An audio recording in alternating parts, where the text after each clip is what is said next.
Long Island was a place where families felt safe, a quiet suburban escape from the chaos of New York City. The streets were lined with neat houses, the beaches were calm, and life seemed predictable. But beneath the surface of this peaceful community, something dark was growing unnoticed. It started slowly, almost silently. A missing person report here, another there. Young women, often living on the edge of society, suddenly disappeared without a trace. At first, no one connected the cases. The women came from different towns, some worked in dangerous professions, and their disappearances were treated as isolated incidents. The early cases hardly made the news. A brief article, a small photograph, then silence. Families begged for answers, but leads went nowhere. Detectives worked behind the scenes, comparing files, trying to find a common link. Nothing made sense. There were no witnesses, no signs of struggle, and no ransom demands. It was as if these women had vanished into thin air. Years passed and the whispers began. People started locking their doors earlier, glancing over their shoulders on empty streets. Rumors of a predator spread, but there was no proof, only fear. The missing women faded from headlines, their names remembered only by loved ones who refused to give up hope. Life on Long Island continued as usual, but a quiet dread lingered in the background.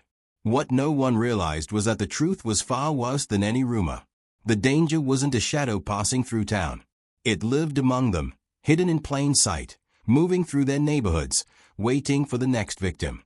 The nightmare had already begun, and by the time anyone saw the full picture, it would be too late for many.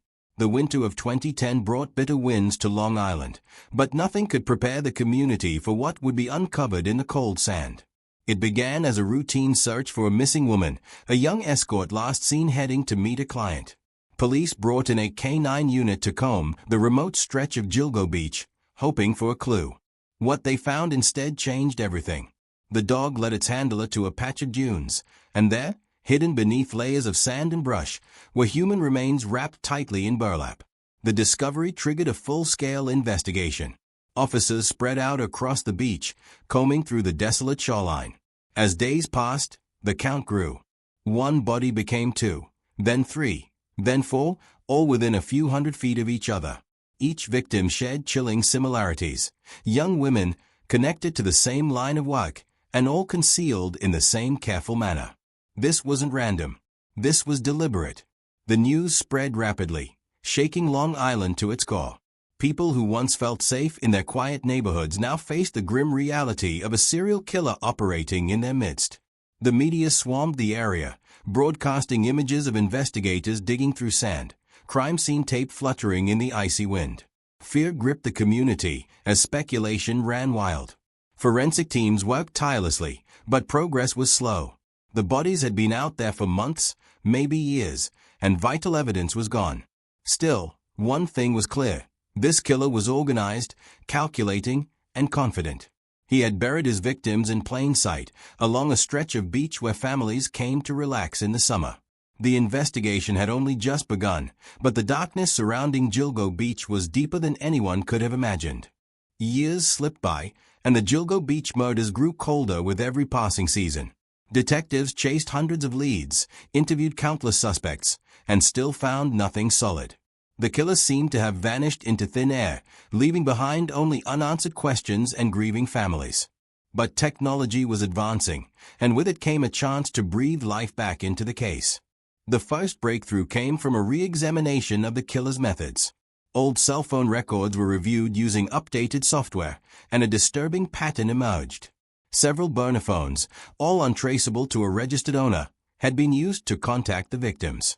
At first, this didn't seem unusual, but when investigators mapped the activity, the phones followed a predictable path: home to work, work to home. The locations were like breadcrumbs, and they all led to one man, Rex Heuermann. He was the last person anyone expected. A respected architect, a husband, a father, and a neighbor who blended in perfectly with a quiet suburban lifestyle. He paid his taxes, went to work every day, and even volunteered locally. To the outside world, he was ordinary. But the evidence told another story. Digital footprints linked him to online accounts filled with disturbing searches and secret profiles. Even his internet history showed an obsession with the case, as if he couldn't resist watching the chaos he created. Detectives dug deeper and uncovered more connections, hair fibers matching the victims, linked through microscopic analysis, and surveillance footage placing him near key locations at critical times. Each new discovery peeled back another layer of the facade he had built for decades. What began as a shadow of suspicion was now solid proof. The man who had lived undetected for so long was finally within reach, and the walls were closing in fast. The summer morning was calm, but for investigators, it marked the end of years of relentless pursuit. Surveillance teams had monitored Rex Heuermann for months, gathering every possible detail before making a move. When the order finally came, heavily armed officers surrounded his home in a quiet Massapequa Park neighborhood. The street, usually filled with the sound of children playing and neighbors chatting, transformed into a crime scene as tactical vehicles rolled in and officers poured onto the property. Residents stood frozen in shock.